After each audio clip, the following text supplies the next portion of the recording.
Joe Biden, Team Biden, is considering a full lockdown. And guess what? They're going to pay for it. So here's how this is going to work. And it's pretty interesting to consider this, that as the coronavirus is completely out of hand right now. Just to put this in some context before we get there. Do you know the group, my wife and I were just talking about this before the show, you know the group Doctors Without Borders? Which if you know Doctors Without Borders, you know that they travel to famine-ravaged regions of the world, right?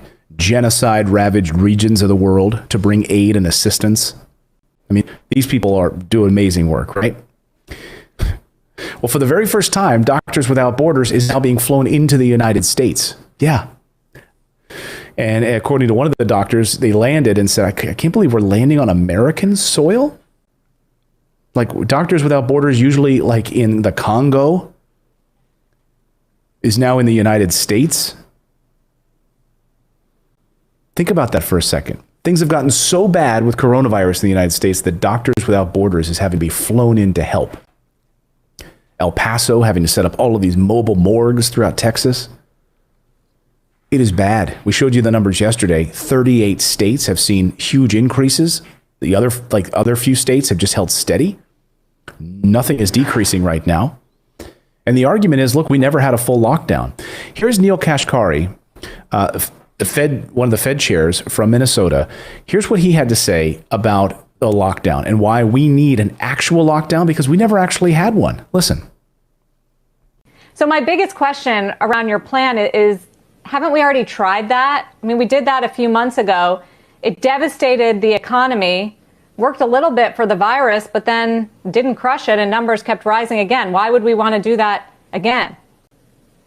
Well, you're right. We did a partial approach of this in the spring, but we gave up far too soon, and it was not nearly strict enough. You know, we've looked at research that says around 38 or 39% of workers in America are in essential industries, but the shutdowns were very varied. Here in Minnesota, 78% of workers were deemed essential. So it was a very partial shutdown, and then we gave up far too soon. And as a result of it, the virus is now raging almost out of control across the country with 50,000 cases a day. We have this very muted, uneven economic recovery. As you know, college football is being deferred. What kind of recovery is that? When we look at other countries who had much more aggressive shutdowns and then more gradually reopening with the health professionals in the lead, their economies are recovering much more quickly now. So we blew it the first time, and Dr. Osterholm and I are arguing we should do it right this time. Yeah. Now, bear in mind, he said these comments a few weeks ago. That's old video. When it was 50,000 cases a day, now we're up to 120, 130,000 cases a day or more. Isn't that amazing? That video didn't even age well from a few weeks ago, Neil Kashkari. So Dr. Osterholm, who he's talking about, is now talking about this exact same problem. And he's saying that we need to shut down and go into a full lockdown. This is something that they're considering. And he's, obviously on President President-elect Biden's COVID task force. He's suggesting a full lockdown of 4 to 6 weeks. He's one of 12 members of this team that is ramping up plans to take on this pandemic right after the inauguration. He says right now we are headed into COVID hell, and we need to go into an actual lockdown. So here is that Dr. Osterholm that Neil Kashkari was just talking about. That we are entering this period that I call COVID hell. Back on Labor Day, we were at about 23,000 cases of new coronavirus infection every day. Today, we're going to be in the 130s to 140,000 again, and that number is going to keep rising rapidly. And, we've been predicting this. It's a combination of pandemic fatigue, people just being tired of trying to, avoid the public and the places that put you at increased risk, pandemic anger. We're up to a third of the U.S. population does believe this pandemic is real to begin with, so why adhere to any kind of public health recommendations? And then we just have indoor air. We have a situation where going indoors, right? We know that virus concentrations build up inside and transmission is much more there. So we have to tell the story of what's coming. People don't want to hear that El Paso isn't an isolated event. El Paso, in many instances, will become the norm. And, we have healthcare systems right now that are overwhelmed already right now. And we're talking about potentially doubling the number of cases over this time period before the president-elect even takes office. And so I think the message is, how do we get through this? We need FDR moments right now. We need fireside chats. We need somebody to tell America, this is what in the hell is going to happen. And this is what we got to do about it in a way that they believe it. They understand it. They feel it. And they see that somebody's trying to lead them. And that can be anybody. But I believe that the transition team surely is placing the president-elect in particular to help guide us.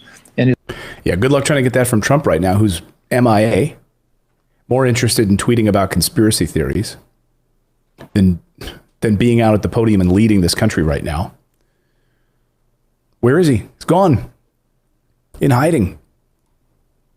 Where's the leadership on this virus as it descends into chaos? He says, basically, we have a plan. We have a plan to go in. We need to go into this lockdown. And this is something that they're considering. This 4 to 6 week lockdown. He said it would, it could help eradicate the virus in the same way that New Zealand, same way that parts of Asia managed to go into a full lockdown and get rid of this thing. But we haven't learned our lesson. Everyone was told, hey, don't go out and celebrate Halloween. Don't be going knocking on people's doors, getting candy, which lowers your immune system, by the way. This is something my wife goes crazy about. We're talking this morning and she's like, there you go, people. Glad that everyone had your Halloween. We know you loading up on all this sugar and lowering your immune system, which is a thing that obviously coronavirus loves, people with weakened immune systems, going door to door, getting together at Halloween parties. And now we're seeing this like huge spike in cases and surge across the country. So we don't listen. So the only way, and by the way, and then certain states do certain things, right? They do certain lockdowns, like in Chicago, they're doing that now, and there's Detroit and some other cities. But it's not enough when just these sporadic states and municipalities end up doing it. It needs to be national, like these countries that have managed to get a hold of this thing. They did it at the national level. Didn't leave it to these random governors who have an axe to grind. Well, and they also didn't do it with social distancing and masks. They did it with complete lockdowns. Right. Yeah, exactly. Like, hey, they did it in Israel. They did it all through China. They did it in New Zealand and Australia and other places. Like, stay home. And the areas that haven't are now seeing a surge in cases. And there's nowhere, like he makes the point about El Paso. It's not just like El Paso is going to be the norm across the country. Heck, we saw, mobile morgue trucks and so forth in New York City. Blue state, now we got in a red state. Now we got Texas dealing with this. So what's the plan here? How would we do this, right? The big fear is, oh my gosh, we go into a full lockdown. How are we going to pay for anything? People are going to lose their job. How am I going to pay my rent? How am I going to do any of that? Aha! He has a plan. So let's listen to Dr. Osterholm. This plan, I'm going to break it down. I got the whiteboard to dive into this a little bit because it's fascinating. Think about this plan to pay you money in a stimulus kind of a way to stay home. His message has been very clear. So just understand, everyone on this screen will know a COVID-related event, either in yourself or your family or your colleagues in the days ahead. If you haven't had it happen already, it's going to happen. There won't be any blue or red states anymore. There won't be blue or red counties. It'll be COVID colored. Doctor, to that point, we've seen a number of states over the last few days move more aggressively in placing restrictions, implementing restrictions. We had Utah with that mask mandate earlier this week. Now we've got these reports suggesting that in New Jersey, schools could close down from the end of this month into January. How effective can these policies be state by state in the absence of a federal mandate? They're going to have some limited impact. But let me just come back to a point, because this has been, I think, a very confusing issue, and that is lockdowns. If I interviewed 50 people today in the U.S. for what they define a lockdown as, I could get 75 different answers. And I think that one of the challenges has been that there really is an understanding of what a lockdown is all about. We talk about the pain and suffering of the virus, but the pain and suffering to the economy and what it does. I'd refer everyone back to an op-ed piece in early August that Neil Kashkari, the president of the Minneapolis Federal Reserve Bank, and I did in the New York Times. Number one, we predicted where we'd be right now. We said this would happen if we did nothing different. Number two is... He's right. because I just played you the tape, right? So they predicted this. They already predicted that this would happen. And here we are, right in the middle of it, if we did not have a full lockdown. That when you look at the personal savings rate in this country, it's now gone from about 8% to over 22%. We have a big pool of money out there that we could borrow at the historic low interest rates by the federal government. We could pay for a package right now to cover all of the wages, lost wages for individual workers, for losses to small companies, to medium-sized companies, for cities, states, county governments. We could do all of that. If we did that, then we could lock down for 4 to 6 weeks. And if we did that, we could drive the numbers down like they've done in Asia, like they did in New Zealand and Australia. And then we could really watch ourselves cruising into the vaccine availability in the first and second quarter of next year and bringing back the economy long before that. So, okay, let's break this down. So what he's saying is, and watch this video now a number of times and go through this. My wife and I are analyzing this morning. So let me take the shot here, the whiteboard. So what he's saying is, right now we have a huge amount of savings in this country, and people are saving money at a level that we haven't seen before at the banks. So we have the savings, right? Then it's going into the banks, and is this pen not going the way I want it to? So it's going to the banks, and then of course when they get this money from you, they're lending it out, right? These banks are then lending that money out to other people in the form of mortgages, etc. So then they are lending it out. 90 cents on the dollar. In fact, that even changed under the CARES Act. It would be 90 cents under the dollar because that's fractional reserve banking, right? So the bank only has to keep, under the former law, only have to keep 10 cents. Is that how you make a cent? I haven't made a cent in so long. 10 cents of your dollar. Now they don't have to keep any of this money in the bank. They can lend out 100% of what you put in the bank. So forget fractional reserve banking. They don't even have to keep a fraction of what you once put in the bank. They don't even have to do this anymore. Now they can lend out the full amount. So that's why banks are just doing so well. They're crushing it. So now these banks are lending out the money. That money then will have the government intervention where they're able to borrow from the government. They're able to borrow this money from the government, or the government's able to borrow it from the bank. And then this moves over to the tax revenue. So they then pay the people to keep working, stay at home, but they're still getting their tax revenue from the wages, right? In the form of payroll taxes. Payroll taxes, of course, is how the government makes its money. So it's like a virtuous circle, right? They're giving you money, paying wages to you, and tax money comes back. But then what's amazing is that this leads to an economic recovery as a result. And then more people have more to save. So it's this big circle is basically what Dr. Osterholm is talking about. That by being able to work with these banks to provide wages for people to stay home, just stay home. Whatever you are making at work, we're going to cover it. Like we were doing under the CARES Act in the form of unemployment benefits plus $600, which led to record number of savings in this country. We had a record number of savings in this country because of the amount of money that people were being able to get as a result of the unemployment benefits. $600 per week that people were able to get on top of their state benefits. This led to an enormous amount of savings. Because it's my model. Your model. It's a model we came up with together. Yes, I just said that. We over breakfast. We were talking about this over breakfast, written down here on paper.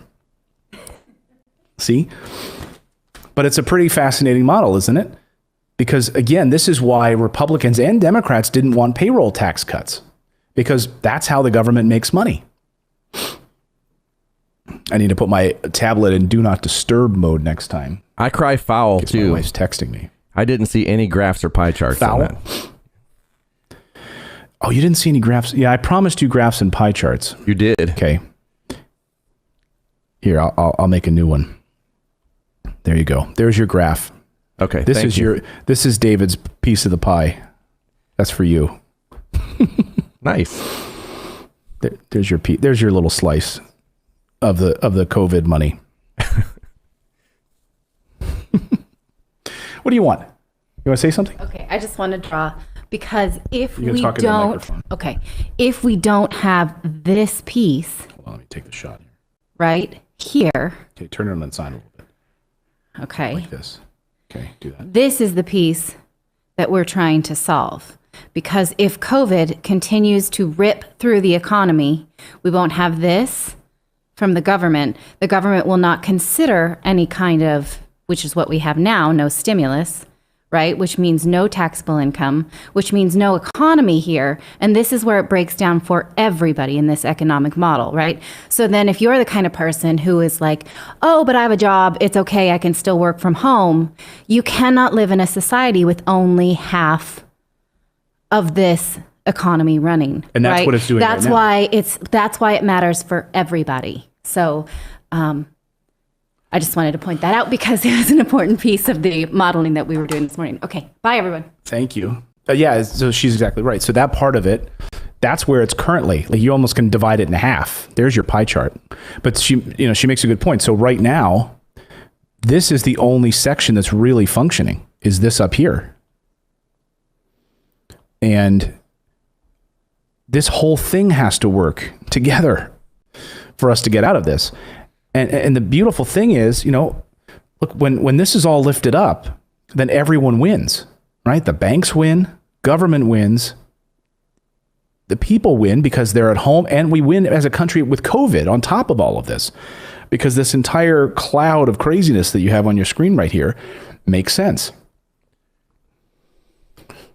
This is how we can stop this. But it takes smart thinking. So this is born out of the Federal Reserve, okay? Neil Kashkari, Dr. Olst, so doctors and Fed chief from the central bank modeling this idea that we just laid out for you. What do you think? I think it's pretty bold. And would it be really that bad? We wrote this in the morning, lockdown is imposed under administration. It wouldn't be until January 21st anyway. By the way, January is the worst month of the year. Have you ever noticed? There's no holidays anymore. You have the Super Bowl to look forward to, the early part of February, but January, come on. It's fine to just be home. All the skies are gray anyway. Stay home under a lockdown. Wages are paid for. Sit by the fire. Be with your family. Know that you're taken care of. That's what our federal government is here to do. It's here to take care of us, and they failed us miserably. They're helping and bailing out big banks, and they're helping Wall Street. But this is an opportunity for them to actually put some of this money where their mouth is and help people. So let me know your thoughts on this. Subscribe to the channel.